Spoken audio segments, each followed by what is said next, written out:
अस्सलाम वालेकुम dear friends, welcome to my YouTube channel. सबसे पहले मैं आप लोगों को अपने चैनल पे खुशामदीद कहता हूँ। आप सब लोगों से रिक्वेस्ट है कि मेरे इस चैनल को सब्सक्राइब करें और बिल वाले आइकन को दबाएं ताकि आने वाली सारी वीडियोस की नोटिफिकेशन आप लोगों को बर वक्त मिल जाए और अपने दोस्तों के साथ भी शेयर करें। आज हम अपने इस चैनल स्मार्ट अप्रोच पे एक नए सीरीज़ का आगाज़ करते हैं। इससे पहले मैंने इस हवाले से एक इंट्रोडक्टरी वीडियो अपलोड कराई है। उसी सिलसिले में मैं लेक्चर कॉमर्स की एक बाकायदा प्रिपरेशन MCQs आप लोगों के साथ डिस्कस करके अपलोड कराऊंगा। तो जैसा कि आप लोगों को पता है कि FPSC federal public service commission में पिछले मंथ लेक्चरर्स के पोस्ट आए थे, जिसमें लेक्चर कॉमर्स के भी 2 पोस्ट आए थे। इस्लामाबाद बेस है और उसी सिलसिले में मैं आप लोगों को लेक्चर कॉमर्स BPS 17 का बाकायदा तैयारी करवाऊंगा और इसके लिए अलग अलग पार्ट अपलोड करके आप लोगों के साथ डिस्कस करूंगा। तो चलते हैं अपने लेक्चर कॉमर्स BPS 17 के हवाले से कुछ पेपर कंपोजिशन, फिर उसके बाद MCQs का एक सीरीज़ इंशाल्लाह आप लोगों के साथ डिस्कस करते जाऊंगा।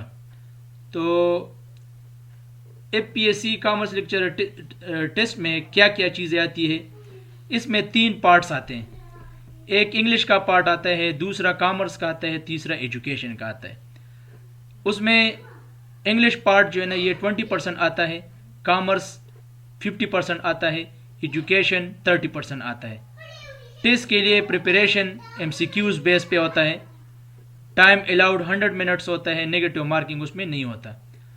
तो सिलेबस में इंग्लिश पार्ट में क्या क्या चीज़ें आती है, उसमें vocabulary, grammar, usages, sentence structure वगैरह। इसके बाद पार्ट 2 में क्या आता है, ये कॉमर्स से रिलेटेड होता है। इसमें मेन जो इम्पोर्टेंट पार्ट से ऑडिट से रिलेटेड क्वेश्चन आते हैं, कास्ट अकाउंटिंग से रिलेटेड आते हैं, managerial economics, computer application and business, कुछ computer based introductory to IT वगैरह के इस तरह MCQs आते हैं। Islamic principle of banking and finance के हवाले से, corporate law, e-commerce, specialised financial institutions, salient features of investment analysis. इसके बाद पार्ट 3 एजुकेशन, यानी जिन्होंने BEd और MAd किया हो उसके भी कुछ इम्पोर्टेंट क्वेश्चन इसमें आता है और वो भी 30%। तो अब इसमें टीचिंग टेक्निक्स एंड मेथडोलॉजी ये आता है, इससे कुछ क्वेश्चन आते हैं। इसका BEd में अपना एक बुक है।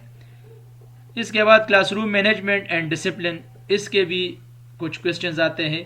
ये भी BEd और MAd और ADE में एक इम्पोर्टेंट सब्जेक्ट है। इसके बाद टेस्टिंग एंड इवैल्यूएशन, ये भी अपना एक सब्जेक्ट है BEd में। तो इन 3 पार्ट से सब्जेक्ट से अलग अलग क्वेश्चन आते हैं। तो चलते हैं अपना कॉमर्स के हवाले से, क्योंकि ज़्यादातर पार्ट जो है ना ये कॉमर्स का आता है। तो उसमें आज हम सेक्शन 1 जो कॉमर्स पार्ट है, तो कॉमर्स से जो फंडामेंटल इम्पोर्टेंट क्वेश्चंस है वो आप लोगों के साथ डिस्कस करने जा रहा हूँ। तो उसके कुछ MCQs जो पेपर में प्रीवियस पेपर्स में बार बार आते हैं, आज आप लोगों के साथ डिस्कस करता हूँ और इंशाल्लाह इसका पार्ट 2 भी अपलोड करूँगा। इस तरह इस पूरे सिलेबस को हम इंशाल्लाह अपने पार्ट्स में कवर करके आप लोगों के साथ डिस्कस करेंगे। तो कॉमर्स के जो फंडामेंटल सब्जेक्ट्स है उसके इम्पोर्टेंट MCQs हमने कलेक्ट किए हैं और आप लोगों के सामने हैं। Question number 1, a letter of credit is open और issued on behalf of an. Letter of credit किसके बिहाफ पे जो है ना ये इशू हो जाता है, तो ये बाइंग एजेंट, यानी 2 बंदों के दरमियान एक सेलर होता है और एक जो बायर होता है। इन दोनों के दरमियान जब बिजनेस डील होता है, तो अगर लेट सपोज सेलर को कुछ चीज़ें भेजनी है और बायर के पास पैसा नहीं है, तो बाइंग के सिलसिले में वो अपना एक लेटर ऑफ क्रेडिट, एक लेटर ऑफ डेट भी होते हैं और एक लेटर ऑफ क्रेडिट, क्रेडिट के हवाले से भी एक लेटर होते हैं, एक डेबिट के हवाले से भी होते हैं। तो यहाँ पर ये लोग डिस्कस करते हैं लेटर ऑफ क्रेडिट, यानी मतलब बिजनेस में अगर कैश अमाउंट नहीं है तो उसी सिलसिले में एक लेटर ऑफ क्रेडिट इशू किया जाता है। किसको? बाइंग एजेंट को, यानी जो बाइंग करता है। एक सेलर होता है, एक बायर होता है, दोनों के दरमियान जब बिजनेस डील होते हैं, ट्रांजैक्शन होती है, तो अगर मनी उसमें नहीं है, कैश अमाउंट नहीं है उसमें, तो उसी सिलसिले में जो है ना एक लेटर ऑफ क्रेडिट इशू किया जाता है। किसको? जो बायर होता है। इसके बाद क्वेश्चन नंबर 2 है, professionals employed by insurance companies are pensions provided to calculate factors such as life expectancy and likely payouts are known as। Insurance क्या होते हैं? Professional employed by insurance company, insurance company जो pensioners providers को होते हैं, जो उसके लिए अलग अलग उसकी लाइफ एक्सपेक्टेंसी के हवाले से, तो उसका करेक्ट ऑप्शन क्या है? एक्चुअली है एक्चुअरी, और अकाउंटेंट है, चार्टर्ड अकाउंटेंट है, चीफ फाइनेंस ऑफिसर है। तो ये असल में इंश्योरेंस कंपनीज की तरफ से जो बंदा होते हैं वो एक्चुअरी होता है। क्वेश्चन नंबर 2, ये क्वेश्चन नंबर 3 है, what is the working capital. अब वर्किंग कैपिटल को थोड़ा सा हमने समझना है। वर्किंग कैपिटल क्या चीज़ होते हैं? करंट एसेट और करंट लाइबिलिटीज के दरमियान जो डिफरेंस आता है, यानी एक लॉन्ग टर्म फाइनेंसिंग होती है, एक short term. Short term finance में जब करंट एसेट और करंट लाइबिलिटी के दरमियान जब डिफरेंस आती है उसको वर्किंग कैपिटल कहा जाता है। अब वर्किंग कैपिटल जो है ना, अगर उसमें कैश हमारे पास 40,000 है, स्टॉक हमारे पास 20,000 है, डेटर हमारे पास 15,000 है और करंट लाइबिलिटी हमारे पास 30,000 है, तो उसका वर्किंग कैपिटल क्या होगा? ये हमें गिवन है। तो उसका कैपिटल जो है ना 45,000 है और हमने इधर कैलकुलेट भी किया है। आप लोग देख सकते हैं 40,000 उसमें क्या है? ये हमारे कैश इन हैंड है। उसके साथ क्या जमा किया जाता है? 20,000 जो डेटर है, ये भी हमारे पास करंट एसेट है। 15,000 जो है ये हमारे पास स्टॉक जो है ना, ये भी हमारा एसेट है, करंट एसेट है। तो वो भी हम यानी इन्वेंट्री की शक्ल में आते हैं। तो करंट एसेट्स को सारे जमा करने, उसमें से करंट लाइबिलिटी को सब्ट्रैक्ट करने। करंट लाइबिलिटी हमारे पास इधर जो है 30,000 है, जब हम उसको सब्ट्रैक्ट करते तो ये 45,000। इजी क्वेश्चन है। नेक्स्ट क्वेश्चन है, which from the following is not among essential of a valid contract. अब एक एसेंशियल कॉन्ट्रैक्ट जो होती है बिजनेस के दरमियान, तो इसमें से जो है ना जरूरी कोई कौन सा नहीं है जो जरूरी नहीं है, तो आप लोगों ने उसको सेलेक्ट करना है। एक कंसेंसस एंड आइटम है, मोर देन 2 पार्टीज है, लॉफुल कंसिडरेशन है और फ्री कंसेंट है। तो इसमें मोर देन 2 पार्टीज जो है ना, ये इसमें करेक्ट ऑप्शन है। नेक्स्ट क्वेश्चन है, raw material that are remaining at the end of the reporting period are treated as. जो रॉ मटेरियल हमारे पास रह जाता है और at the end of reporting period, यानी बिजनेस साइकिल में एक हर एक साल के एंड पे एक हम अपना रिपोर्ट तैयार करते हैं, फाइनेंशियल स्टेटमेंट तैयार करते हैं।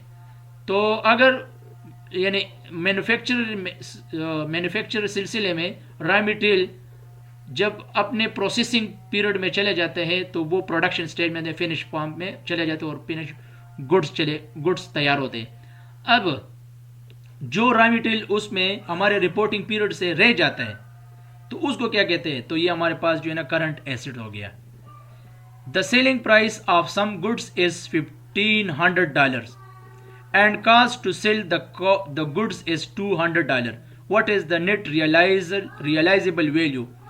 Net realizable value, net present value और फ्यूचर वैल्यू ऑफ मनी, ये एक इम्पॉर्टेंट टॉपिक है। आप लोगों ने इस टॉपिक को पढ़ना है, तो उस टॉपिक के पढ़ने के बाद आप इस MCQs को इजीली हल कर सकेंगे।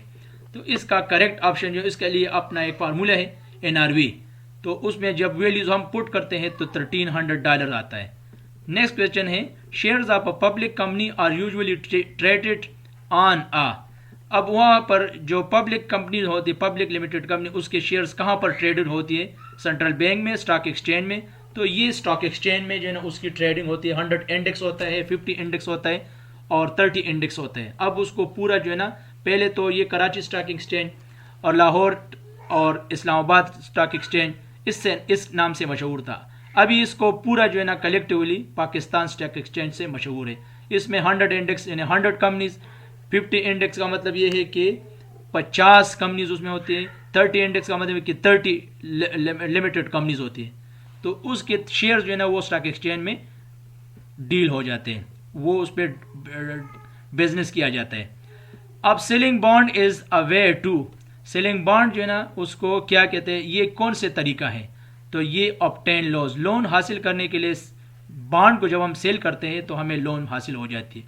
The IMF was establish in, IMF का जो है ना जो फाउंडेशन ईयर है ये 1944, आप लोगों ने उसको याद रखना है। इसी तरह the IMF primary mission is to ensure the stability of the international monetary system को, पूरी दुनिया में जो मॉनिटरी सिस्टम है यानी मनी की सप्लाई और मनी की जो है ना पूरी क्रेडिट, ये तमाम चीज़ें ये IMF का काम है। नेक्स्ट क्वेश्चन है, international monetary fund IMF provides loan to members country that are experiencing problem with, international business में बैलेंस ऑफ पेमेंट का मकसद क्या है? बैलेंस ऑफ पेमेंट का मतलब ये है कि अगर हमारे पास लेट सपोज एक्सपोर्ट और इंपोर्ट्स में जब डिफरेंस आता है तो उसको हम BOP या बैलेंस ऑफ पेमेंट का नाम देते हैं। अगर हमारे पास एक्सपोर्ट ज़्यादा हो गए और इंपोर्ट कम है तो हमारे पास सरप्लस है, अगर हमारे पास इंपोर्ट कम ज़्यादा हो और एक्सपोर्ट कम है तो ये डेफिसिट है।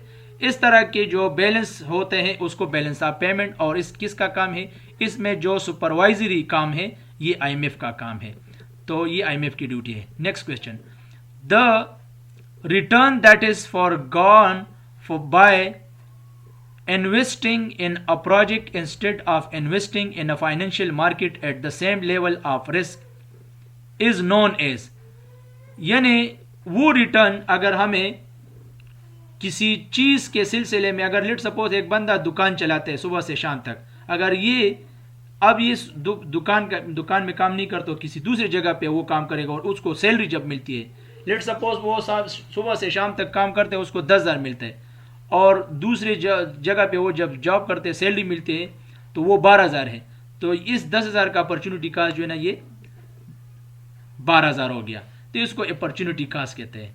नेक्स्ट क्वेश्चन है, which from the following derivative is not traded on exchanges, कौन से जो है ना डेरिवेटिव जो है ना वो ट्रेडिंग उस पर नहीं होते, ये फॉरवर्ड है, ठीक है, option number A. Next question है, an investment is believed to be risky if, वो इन्वेस्टमेंट बहुत ज्यादा रिस्की होगा अगर, इफ रिटर्न्स आर अनसर्टन, अगर उसकी रिटर्न जो है ना श्योर ना हो। Next question, the world bank has 2 goals to promote shared prosperity in a sustainable way and, उसके 2 मकसद है, एक तो ये है, दूसरा क्या है, एंड एक्सट्रीम पॉवर्टी, गुर्बत को खत्म करना। नेक्स्ट क्वेश्चन है, the world bank provides loan and grants to pursue, world bank जो है ना जो लोन प्रोवाइड करते हैं या ग्रांट, उसका मतलब क्या है, कैपिटल प्रोजेक्ट को जो है ना चलाने का, कैपिटल प्रोजेक्ट को सपोर्ट करना, कैपिटल प्रोजेक्ट वो बड़े बड़े प्रोजेक्ट होते हैं उसको सपोर्ट करना, ये वर्ल्ड बैंक का काम है। नेक्स्ट क्वेश्चन है, GATT गाट, ये इंटरनेशनल बिजनेस या इंटरनेशनल इकोनॉमिक्स का एक टर्म है, तो उसका मतलब क्या है, general agreement on tariffs and trade, ये जो है ना इंटरनेशनल इकोनॉमिक्स या इंटरनेशनल बिजनेस जो होती है उसमें ये टर्म यूज़ होते हैं, एक टैरिफ और इस तरह की जो है ना, तो ये जो 2 ममालिक एक दूसरे के साथ बिजनेस करते हैं उसी सिलसिले में जब एक सपोज यूरोपियन यूनियन का एग्जांपल लो, उसमें 27 कंट्री, उनके दरमियान जो है ना टैरिफ्स एंड ट्रेड जो होती है, तो टैरिफ्स इस तरह की जो है ना वो कुछ रियायत दी जाती है, कुछ रिलैक्सेशन होते हैं, अगर वो दूसरे के साथ तो उसके दूसरों के लिए उसकी उसी हिसाब से रूल्स रेगुलेशन होते हैं, लेकिन अमंग द कंट्रीज जो अपने इंटरनेशनल बिजनेस के बॉन्ड में होते हैं उनके लिए फिर जो है ना टैरिफ्स में बहुत ज़्यादा रिलैक्सेशन होते हैं। तो गाट का मतलब क्या है, general agreement on tariffs and trade होता है।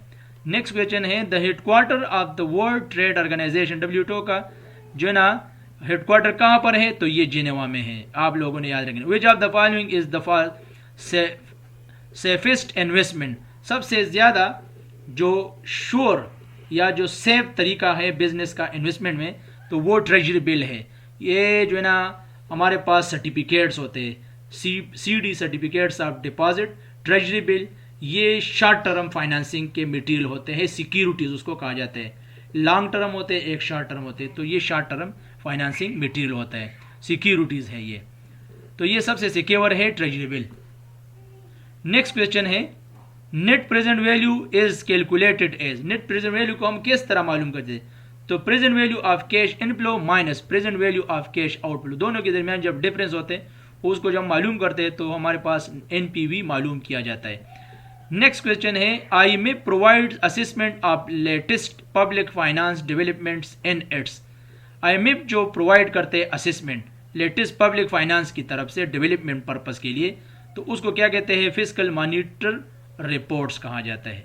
नेक्स्ट क्वेश्चन है the ratio between amount of profit and investment is. Profit और इन्वेस्टमेंट के दरमियान जो रेशियो मालूम किया जाते हैं उसको क्या कहते हैं? रेट ऑफ रिटर्न, इसको रेट ऑफ रिटर्न कहते हैं। In finance risk is calculated by calculating the dash of possible out. Finance में जो हम रिस्क मालूम करते हैं उसकी कैलकुलेशन का जो स्टैंडर्ड फार्मूला है, कौन सा मेथड है, उसको स्टैंडर्ड डिविएशन, ये स्टेटिस्टिक का फार्मूला है।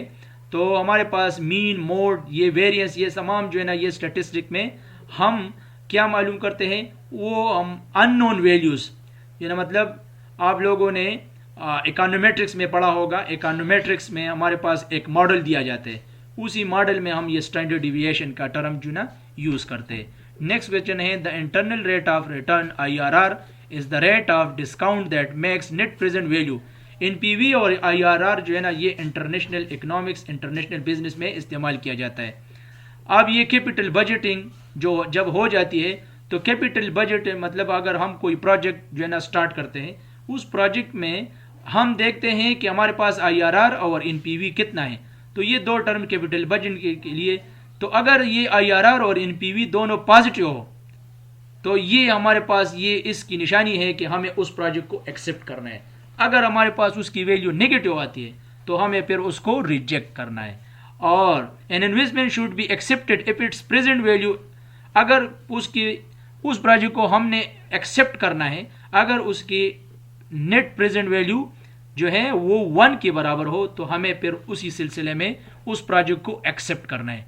नेक्स्ट क्वेश्चन है an investment should be accepted if, हमने उसी एक इन्वेस्टमेंट को एक्सेप्ट करना है अगर रेट ऑफ रिटर्न ये लेस हो अपॉर्चुनिटी कॉस्ट से। अगर हमारे पास रिटर्न IRR या रेट ऑफ रिटर्न जो है ये हमारे अपॉर्चुनिटी कॉस्ट से कम हो तो हमें फिर जो है ना उसको क्या करना है? उस इन्वेस्टमेंट को हमने एक्सेप्ट करना है, अदरवाइज उसको हम फिर जो है ना क्या करते हैं? रिजेक्ट करना है। अपॉर्चुनिटी का जो है ना ये कैपिटल बजटिंग में बहुत ज़्यादा इंपॉर्टेंट टर्मिनोलॉजी है। मतलब अगर एक प्रोजेक्ट पे आप काम करते हैं और उसमें आपको 10 लाख रुपए जो है ना मिलते हैं, अगर उसी पैसों को आप दूसरे जगह पे इन्वेस्ट करते हैं, सपोज एक बंदा बैंक में पैसा रखते हैं उसको 8% मिलता है, और अगर वो एक बंदे को देता है या किसी काम पे चलाते हैं उसको 8%, तो ये 10% 8% का क्या है? अपॉर्चुनिटी कॉस्ट है। इसी तरह world trade organization was establish on, world trade जो है ना कब एस्टेब्लिश हुआ? ये 1995 में। और आखिरी जो क्वेश्चन है इस सेशन का, the main function of WTO world trade organization का क्या है कि ट्रेड फ्लो को क्या करें? ये हमारे पास 3 ऑप्शन है, स्मूथली, फ्रीली, प्रिडिक्टेबली। तो हमें क्या करें? 1 and 2 तीनों सही है, उसको स्मूथ भी बनाने, उसको फ्री भी बनाने और उसको प्रिडिक्टेबल पहले से मालूम भी होने चाहिए। तो ये जो है ना इसमें ऑप्शन नंबर D आता है। So this was the last question of section number 1 commerce के जो फंडामेंटल क्वेश्चन है उस इंशाल्लाह इसका हम बहुत जल्द जो है ना पार्ट 2 भी अपलोड कराएंगे। आप सब लोगों से रिक्वेस्ट है कि लेक्चर कॉमर्स BPS 17 का जो हमने प्रिपरेशन मटेरियल का आगाज़ किया है, आप सब हमारे चैनल को सब्सक्राइब करें, बहुत ज़्यादा फ़ायदा मिलेगा। इंशाल्लाह टेस्ट जब आएगा तो आप लोगों की पूरी तैयारी होगी। Thanks for watching and having your time. अस्सलाम वालेकुम।